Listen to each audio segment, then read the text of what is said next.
Here's Zocha. Good long ball played through. Poor control. It's taken up once again. But Simba Bhora win possession. Here's Zocha. Chance now for them. A chance. Yeah! Just wide. Offside. Once again. Immediately called by Tachao Nambire. But I think the offside call will be for the first ball, not the ball that the Donald that he went in for. Because Donald that he was slightly behind the action. I think the referee's offside call comes from the earlier incident, the first ball, where we had two Scotland Simba Bhora players running onto the same ball. But I think maybe a good call from the part of the referee. The Don definitely was not offside, but I think the instance. Yes, indeed, referee John Ambire covering himself in glory, making very timeless calls. Morwira. Tumjua. Chajga releasing the ball. Simba Bhora reclaim possession. Nyani. Again Shidolo in attendance. Shidolo with his long legs. Play continues. Here they come once again. Simba Bhora. Chinuchedu, the goalkeeper, needing a second bite of the cherry to kill the ball.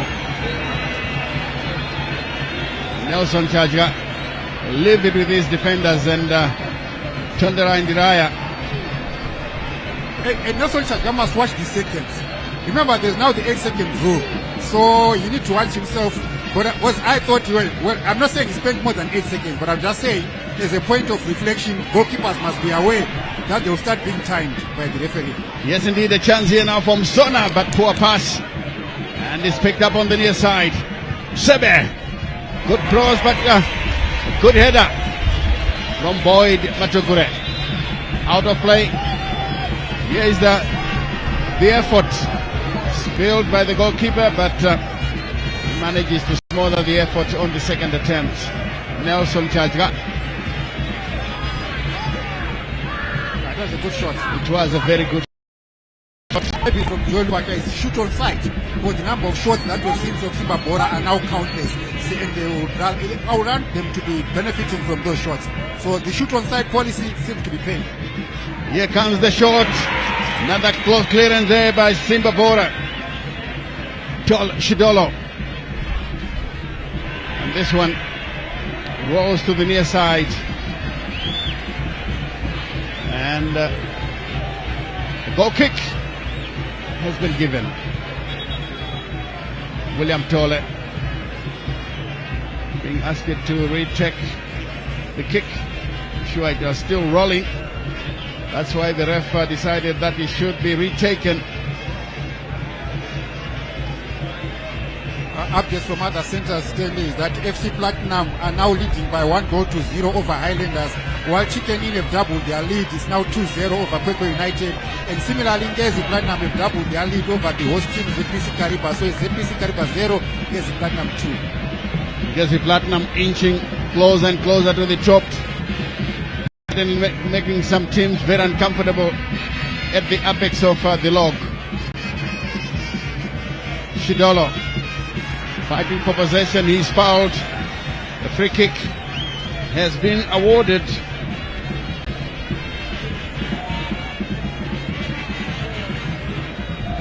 It was against.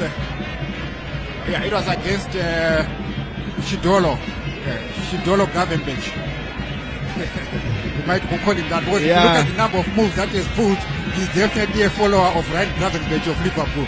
And he's doing that very well. You know, he's solid, he's steady, and he's actually comfortable with the ball. That's Moses Shidolo for Scotland. Yes, indeed. As this one is played into touch once again for a Scotland throw. And out of the picture, there are some movements on the Scotland bench. Daddy takes over. Manages to play the ball here. And the clearance was careless. It comes off Jonal Budadi.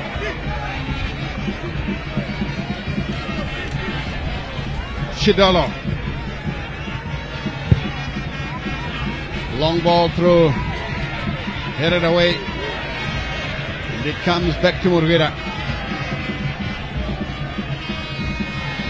Not a very good clearance. It's picked up nicely there by Maviravira. Ball to the near side, and Machope clearly tired. He couldn't stand his ground. Mshore slips it through. Here's Mshore. Lovely stuff from the youngster. Here comes Nyani. He's been overlapping several times this afternoon. Nyani drifting inwards. Nobody challenging him. He loves the ball on the far side. And Scotland managed to take it away, but then giving away the ball immediately. Here's a chance for Mudadi, who finds Matukure. Boyd slips it through. Blessing Moyo. He's done well to play the ball for Mudadi inside the area. The cross comes in. Nobody attacking the blind side, but finally it's kept in play. The cross will come. That's careless. Out of play. And Kulea is set to come on for Emmanuel Ziocha. Daniel Tawonga Kulea comes on for Emmanuel Ziocha as Joe Lupata is turning on the screw, bringing on McKinnon Matema, Manyanya Tapiwa, and now Daniel Kulea comes on, trying to sharpen the attack.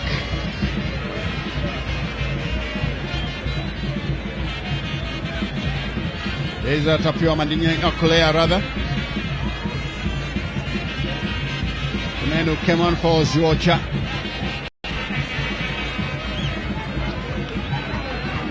I can see there Scotland preparing to dispatch this goal kick with Murwira. God knows Murwira.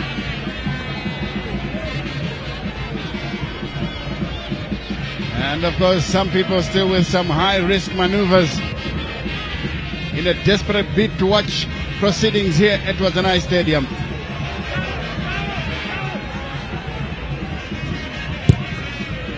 Ball played through. Blessing Moyo does well. Oh, lovely stuff indeed. Mandinyenya taking them down. It's Kulea. He has to turn back. Here, they pick it up. The shot comes in, and again he was greedy. He was thinking of the headlines tomorrow. Yes, it was greedy. His angle was tight. And yet Ishama, which was actually running into space, he was actually head on goal. I mean, that's Blessing Moyo. Look at that. He's trying to shoot, and then his captain, Blessing Moyo, is actually free, unmarked. They delayed that ball to Blessing Moyo. Definitely would be talking about something different. He was selfish in that instance. That's why his captain, Blessing Moyo, threw himself on the ground in anger and in disappointment. Another chance wasted there by Kulea. Kulea, you would have announced your arrival in style by getting a goal out of that situation. Now Kevin Moyo goes down injured. It's a tough match that we're having here. These fans can agree with me. It's been a gripping encounter. We don't have any goals, but it was action end to end. No shortage of goal mouth action. And Wazanai Stadium failed to capacity here. I think the crowd has been growing more and more since we last announced about 8,000. Yes, I think it's nearly more than 10,000 now. Definitely, we do have some later arrivals at the venue. And you see the Mafios Chiweta coming in. There is one exciting prospect, that's Mafios, a former Highlanders player who was signed immediately after abusing God knows Murwira at Rufaro Stadium. He never went back to Blawa. He was signed immediately by Scotland. Now he comes in for Scotland to try and decide matters here. Hopefully he might get something. But it's one prospect, one exciting player to watch. Watch Mafios Chiweta. Mafios Chiweta. I like the way you put it. Abusing God knows Murwira. And definitely Mafios Chiweta can abuse you. And these are some of the youngsters that will do duty for Zimbabwe and our teams here. They are being caught young. He understands that we are watching a game of football. Yes, Simba Bhora can come through now. Ball played backwards. And the poor pass is taken away. Machope heading it to the right side, but again taken away by Nyani. And Nyani couldn't turn to beat his marker. Throw in to Viravira, who are warming up. Ronald Fumbizai out of your picture.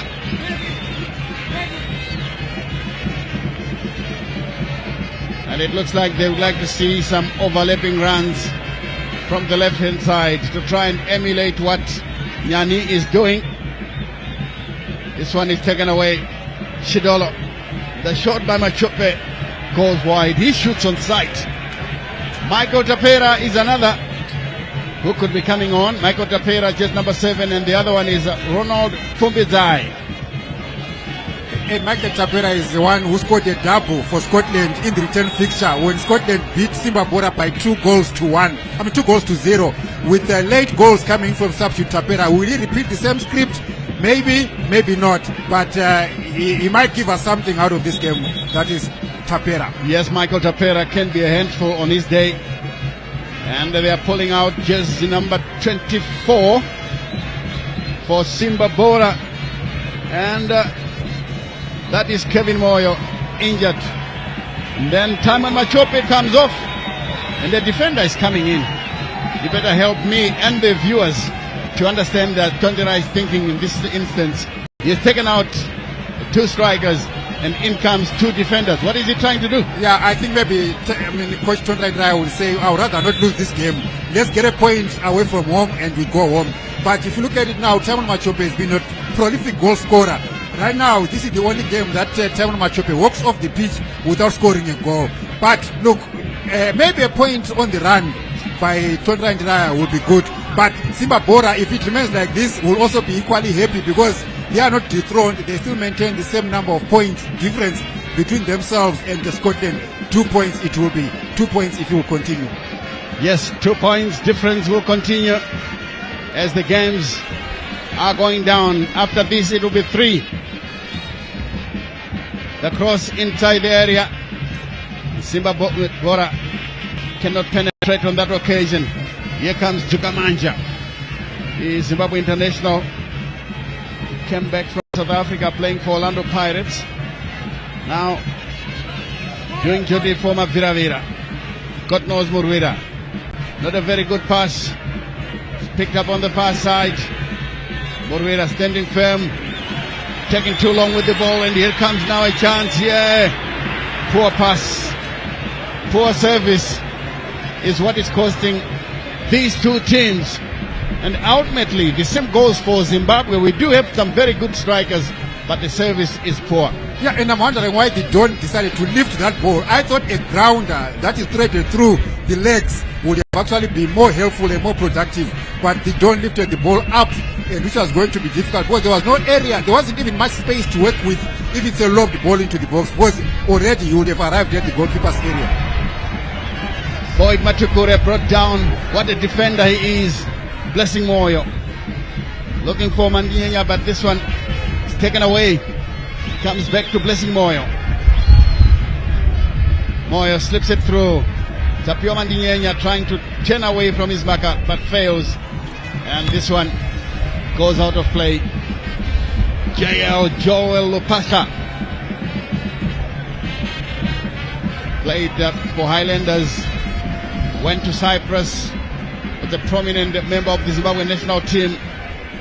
I remember in 2004 when we first qualified for the Africa Cup of Nations, he scored the 2nd goal that helped Zimbabwe beat Algeria by 2 goals to 1 in Sus.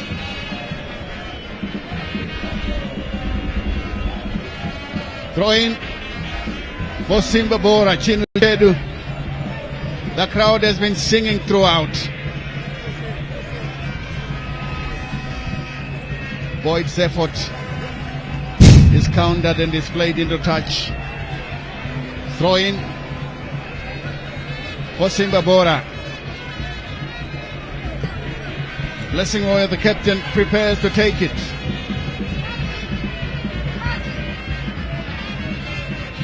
Donald Murray. It comes to Buteles with Nube. Webster Tafa. Overcooked. These are some of the details that I think the coaches need to concentrate on, because they can see that there's a player there on my side, but they can't just play a simple pass. Yes. And why overdo things? Why overthink the process? Play the simple option, the basics, and be more efficient. Yeah. Exactly, that's the way to go about it. Here they are once again. Ball played through, the whistle has gone, and the Simba Bhora crowd, the band is singing. It still plays on. Simba Bhora maintaining their unbeaten run at home and maintaining top spot by 2 points. If they manage to defend the title, that will be a record, of course, for a team to come from Division 1, play one season, the next they win it and retain it. Look at the goalkeeper. He's delaying. He's playing the second ball onto the pitch, and yet there's another ball which is ready to be taken as a set piece for Simba Bhora. I think the goalkeeper there may invite some sanctioning from the referee, because that ball was out of play. He put the ball in, and now he kicked the ball into play, into the field of play, and yet there's a free kick which is being administered by the referee, ready to be taken by Simba Bhora. So charge got there being naughty.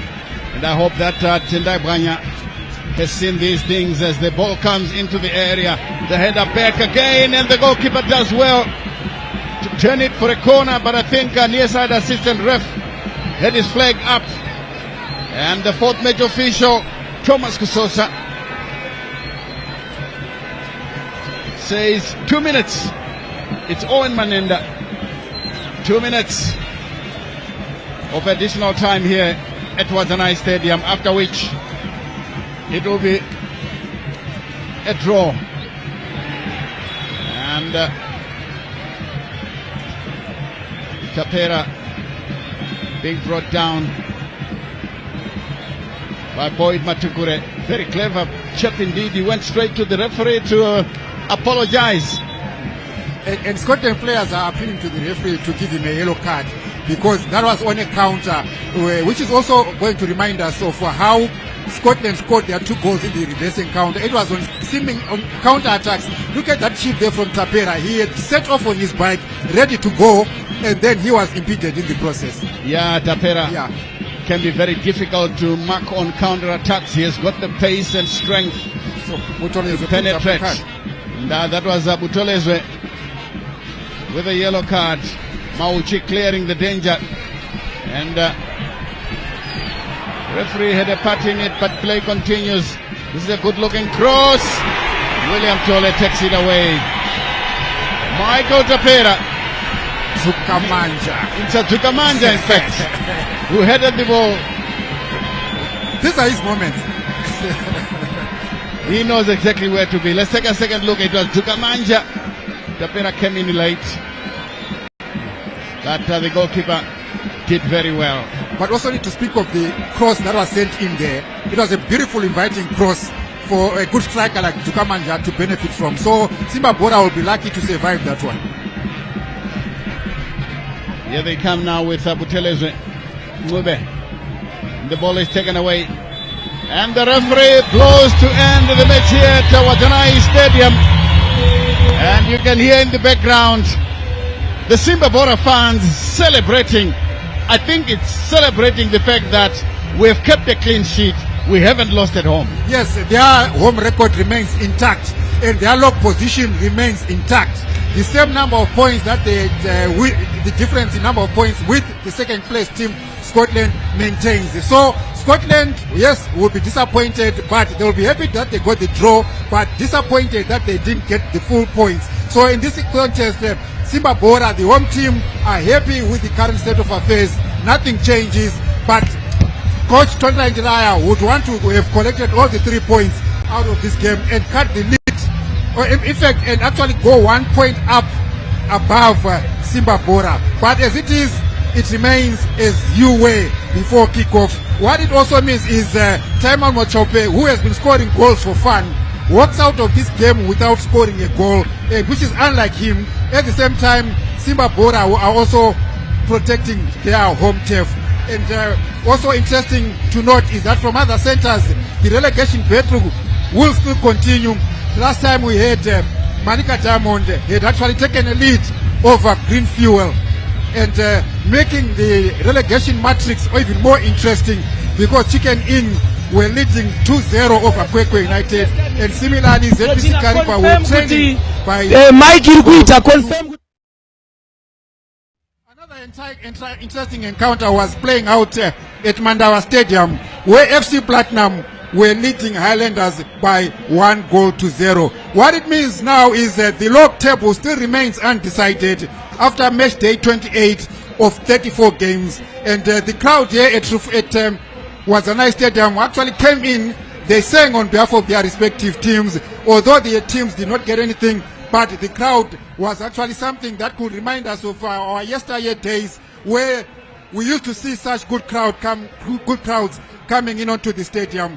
And of course, another point to note is that Coach Joel Lupatla will probably have played this game with two games in mind, because from today, after this game, Simba Bhora are going to Botswana, where they are going to play Insingizi, a team from Swaziland, in the Confederations Cup Champions League in Africa, and we wish them all the best as they represent the country. But pity they won't be playing that match on home soil in Zimbabwe because of issues to do with our stadium. But we wish Simba Bhora all the best when they do business on behalf of the country.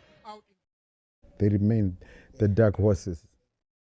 Well. That's from Wazanai Stadium. The 0-0. So as they were, it now means Simba Bhora are now on 55 and Scotland are now on 53. So as they were, 2 points between them.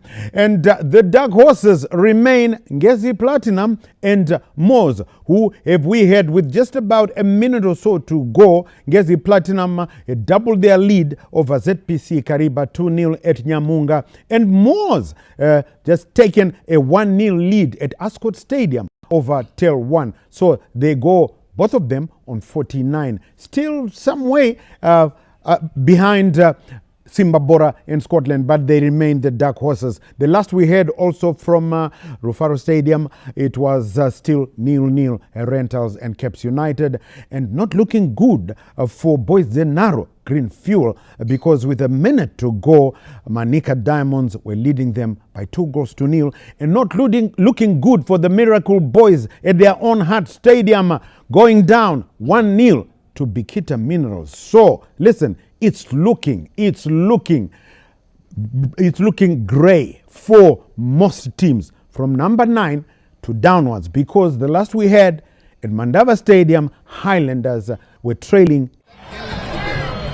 Look, firstly, I must admit that Wazanai Stadium is a very difficult venue to come and collect maximum points.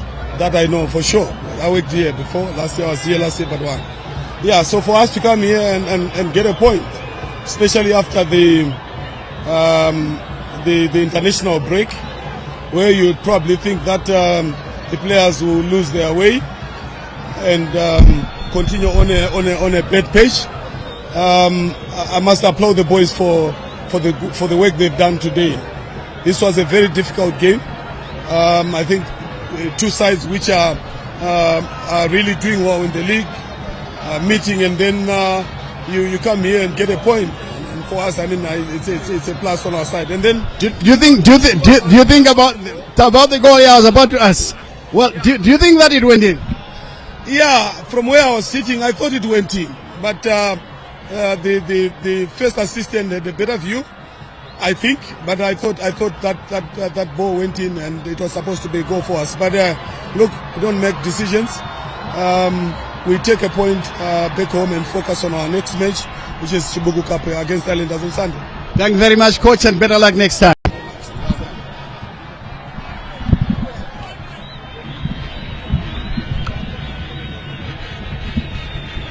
Stanza Tonderai Ndiraya. Time just running out. They would have loved to hear from Dubai, Joel Lopatla. But he will be happy with that draw. So the final moments quickly now from our two experts. Sparrow, let's start with you just quickly. Well, credit to Joel Lopatla. Points. And everybody's talking about the goal clearance. Do you think that ball crossed the line? What's your take on that? Thank you. I think we have the referees here that decide if a goal is a goal or not. But from where I was seated, it's difficult. But I think it was not a goal, because you can see also by the reaction of the infield players of Scotland, they did not celebrate. So it tells you that it did not cross the line. But apart from that, I think second half we had opportunities to wrap the game. We couldn't take our chances. We had good clear chances that we could have taken. But at the end of the day, I'm very proud of my boys. Very proud. I can't take anything away from them. They've come here. They've battled. We're still 2 points on top. So it's up to us. And the good thing about these things is when you play, you are separating the games. The games are separating, and we are still on top. But now the pressure is we have to go to the Champions League. And then when we come back, you'll find that, when we are playing catch-up, it's always difficult. But the mentality is there in this team. The boys have got the confidence. I'm confident enough that they are going to pull. They are going to do the job. Just yes and no. Is the title in sight? Yes or no? Not yet. Okay. Thanks very much, Coach, and good luck next time. That, of course, will take you back to the studio for the final match analysis. Right, so we had, it was good to hear from Joel Lopatla as well. So we had from Stanza and then from Joel Lopatla. Well, I can tell you that Sparrow had it 3-1 Scotland. Sparrow, wabuda mrest. Wabuda mrest didn't come out true.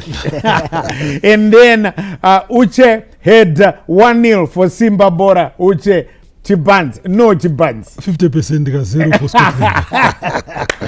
All right, and well, I know that you won wherever you were, because I'm sure you enjoyed this game and you were giving the comments that you want. Right, so remember that tomorrow we will be back for you. Yes, once again, when we bring you Dinamo Dimbare. Dynamos taking on the Sugar Boys, Triangle United at Rufaro Stadium. If Dynamos win tomorrow, they jump out. They're out of the, well, not out of the relegation zone. They will still be relegated. Remember, from number 9 to number 18. If they win tomorrow, they jump out of the bottom 4, not out of relegation. Because remember, Highlanders went down. So they are still in danger of relegation. But Cape United managed to hold on to a goalless draw against the Students. Well, that's just about it. Just leave me to thank the men from Manchester United, Old Trafford, who take on Manchester City tomorrow. That's our Sparrow. It's always good when you're around, Sparrow. Pleasure, legendary. Right. And I won't mention relegation to this guy.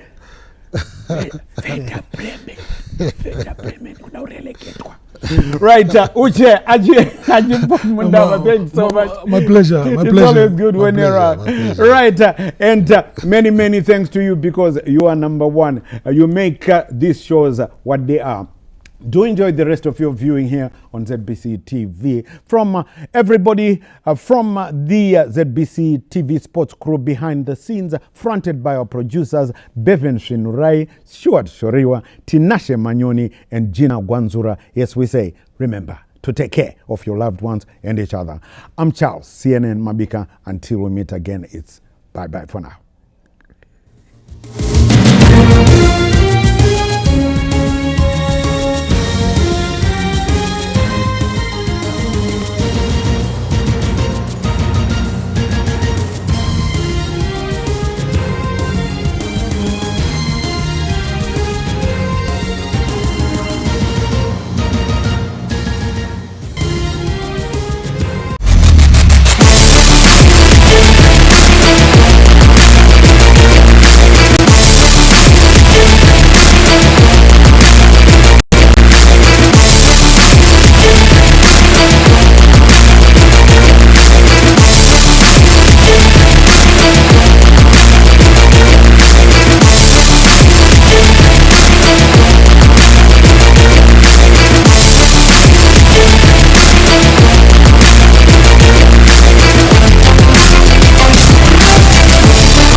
play will be electric, the passion will be undeniable, and the battle on the pitch will be absolutely fierce in this epic Matchday 28 encounter when Harare Giants Dynamos drop onto the Fortress Rufaro Stadium seeking to continue with their resurgence against Striker United FC in the battle for survival, with maximum points the only option.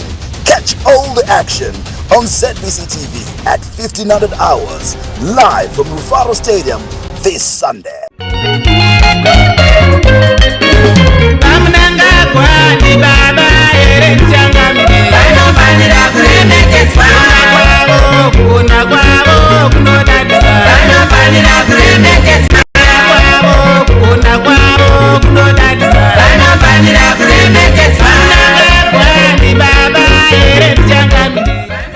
Drug and substance abuse leads to serious health problems, financial troubles, accidents, injuries, relationship issues, and addiction, which can be very difficult to overcome. Above all, drug and substance abuse is a crime. Are you struggling with drug and substance abuse? Do you know someone who is struggling with drug and substance abuse related addiction? Get assistance. Call now on the Drug and Substance Abuse Unit toll-free number 0801 4424. For all mental health challenges, please call toll-free number 2024. Don't let drugs control your life. Seek help and start your journey to recovery today.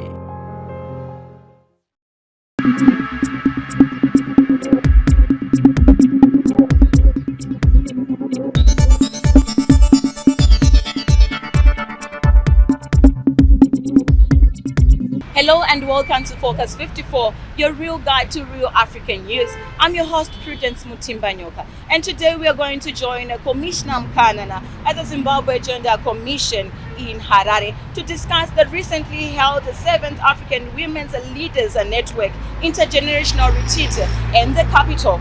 We take a look at the outcomes of this landmark event, the challenges that African women continue to face in accessing and leading within the technological space, the bold solutions are being proposed to ensure no one is left behind in Africa's digital transformation. For now, let's take a look at the stories making the headlines.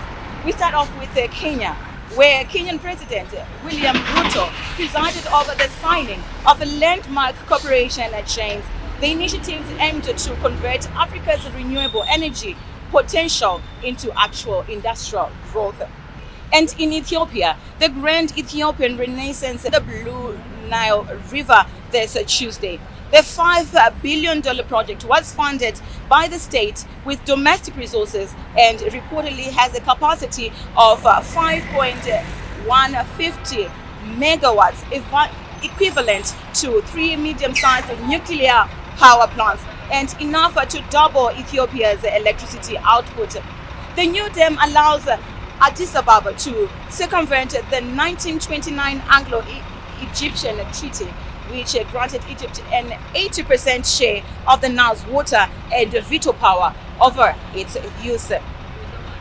And in Zimbabwe, Africa heads of state are in agreement on the need to move from rhetoric to action in the face of the climate change. The African leaders attended the second Africa Climate Summit, which kicked off this Monday in Addis Ababa, Ethiopia. Official opening of the summit, Ethiopian Prime Minister Abiy Ahmed implored to replace aid with investment, casting Africa as a driver of its own solutions and next global climate economy. Representing Zimbabwe, President Emmerson Mnangagwa, the Minister of Environment, Climate and Wildlife, Dr. Evelyn Lovo, presented Zimbabwe's statement outlining some of the key issues Africa needs to address as it heads for the 2025 Nations Climate Change Conference, COP30, set for Brazil in November. We close off with Malawi, where Kasakala became the first community in Malawi to achieve 100% access to solar power after the international development charity Solar Aid provided 9,000 households with electricity. Well, that's it for this first segment. That's it for this first segment. Join us in our second segment and as we delve more on today's topic. Stay tuned.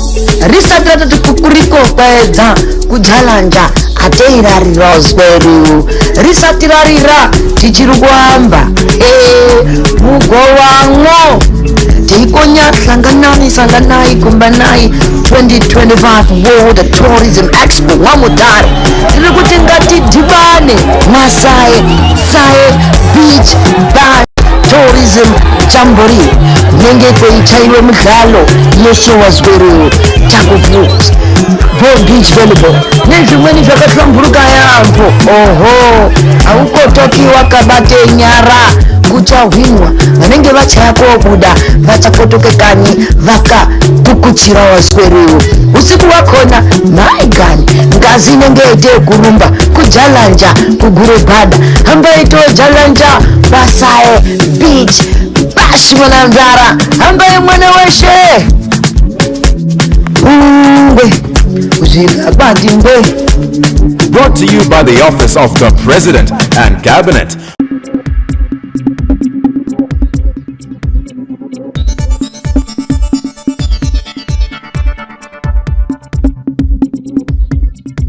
Welcome back to the second segment of Focus 54. I'm now joined by Commissioner Margaret Makanana from the Zimbabwe Gender Commission. Welcome to Focus 54, ma'am.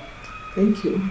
So, reflecting on the recently held African Women's Leaders Network Intergenerational Retreat in Harare, what do you believe were the most significant outcomes, particularly regarding Zimbabwe's role in championing women's leadership in emerging technologies?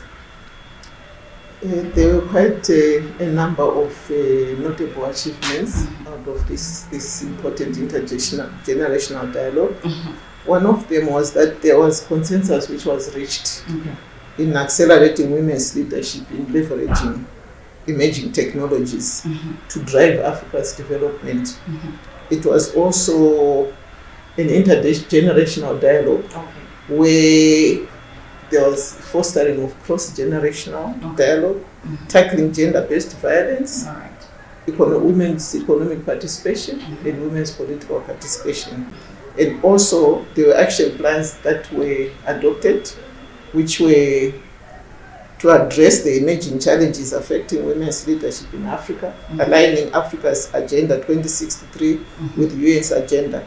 And Zimbabwe is also for gender equality and its constitutional provisions, and it was recognized actually that Zimbabwe was leading in terms of women participation in the judiciary. So you spoke about the positioning of Zimbabwe in terms of gender equality. How does this position Zimbabwe in the continental landscape? Well, Zimbabwe was recognized as one of the trailblazers, but obviously there are countries that were noted as being ahead, countries including Rwanda, including Ethiopia, South Africa. So, but Zimbabwe was recognized as one of the trailblazers because we have the constitution that guarantees gender equality, and we've come up with quotas that include both the parliament and also the women and also the youth. So it was recognized that Zimbabwe has done a lot, but we still need to do more in terms of gender equality. Okay, so the retreat theme focused on accelerating women's leadership in harnessing emerging technologies. So then, in your own view, what are the key barriers preventing women, especially in Zimbabwe, from fully participating in this digital platform? I think there are quite a number of structural and cultural barriers that are preventing women from participating in emerging technologies. Some of the barriers are that our girls are not being able to participate to take up STEM subjects in school because of the stereotypes that are there, and that it is believed that STEM subjects are for boys. There's also lack of resources and support for girls to be able to participate in STEM subjects. So you find that when it comes to technologies, they are behind. We were told that about 20% of engineers are actually women in Africa. And also 2% are in engineering professionals. Just 2%. Just 2%. So there are a lot of barriers, and one of the barriers is also deliberate government policy to encourage girls to take up STEM subjects. Because sometimes you find in schools the infrastructure is not there, it's not conducive, and there's also some element of harassment of girls when they take up STEM subjects. So these are some of the barriers that are preventing our girls from taking STEM subjects. Okay. So as the Gender Commission, how are you addressing these barriers? As a Gender Commission, for now, what we've been looking at, we're focusing at, is trying to reduce the barriers in terms of political participation of young girls and women as well. So we've been trying to mentor, to find some mentorship for girls so that they can be encouraged. And we have a program that we were saying Women Rise in Politics, where we're training women how to have the courage, how to campaign, how to coin their campaign messages, and how to mobilize resources for their campaigns. And this program was including both older women and young girls. So it was an intergenerational program. So this is what we've been participating. We've been promoting women participation, especially girls in politics. But we need to tackle the issue of the participation of girls in science, in education. Okay. So you spoke about the statistics being low. One of the statistics highlighted was that 28% of STEM professionals in sub-Saharan Africa are women, like you said. What structural or cultural challenges contribute to this imbalance, and what interventions are being prioritized to reverse it? As I have said, that mainly it's cultural and structural barriers. Our culture says girls are supposed to be taking soft subjects and boys will take the STEM subjects. So you find that in the past there were no or very few women who took up subjects, although now it has improved because there's been more encouragement for girls to take, but still the numbers are still very low, and numbers don't lie. So there are a lot of these barriers, even in our culture, that the boy child is given priority to the boy child. So if there are resources, it's the boy child who gets the resources to go to school or to pursue STEM subjects. And you find that even support for girls, there's this bias, the subconscious bias in girls, just to feel that they are not able to take up science subjects. So you find that a lot of them will just not take up science subjects because they feel that they are not competent enough. So there are a lot of these barriers that are preventing our girls, and we need, as a government, to take a conscious policy and legislative approach so that we encourage our girls, we provide the resources, we remove some of these barriers that are preventing girls from taking up STEMs and also from becoming science professionals. Okay, so with several UN-backed initiatives like the Project Ignite, the African Girls Can Code, and the UNDP Innovation Hubs already active,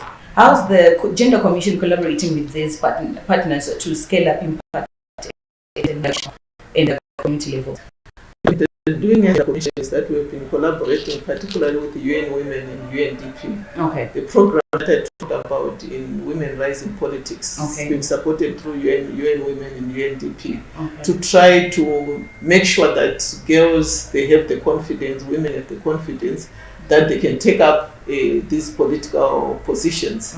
So this is what we've been doing, but we need to do more in the line of education so that girls are also encouraged to take up STEMs. We have deliberate policies because our role as a commission is to have oversight, so we can actually work with the Ministry of Education to ensure that when they offer subjects or the infrastructure and resources, that their policies are gender sensitive and they include women in their programs.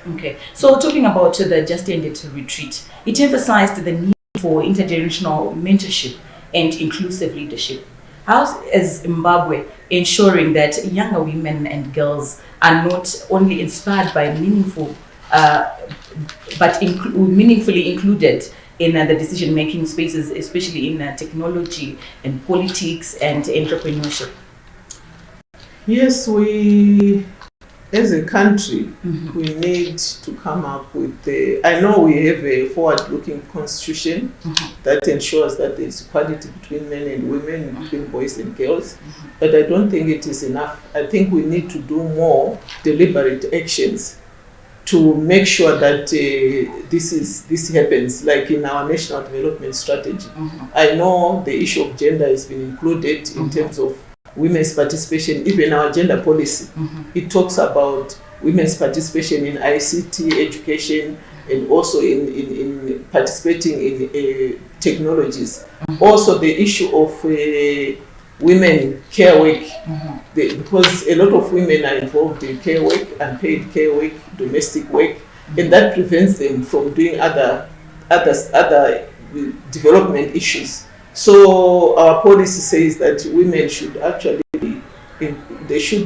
government should provide services so that they can free women from these other burdens, so that they can also participate in meaningful development programs. So we need these deliberate policies, we need legislation, we just don't need policies, but we need to have the policies implemented on the ground. Okay, so the Zimbabwean government believes that no one should be left behind, including the women. So we are discussing the topic on how women can be included in this digital age. Join us in our second segment as we discuss more on this.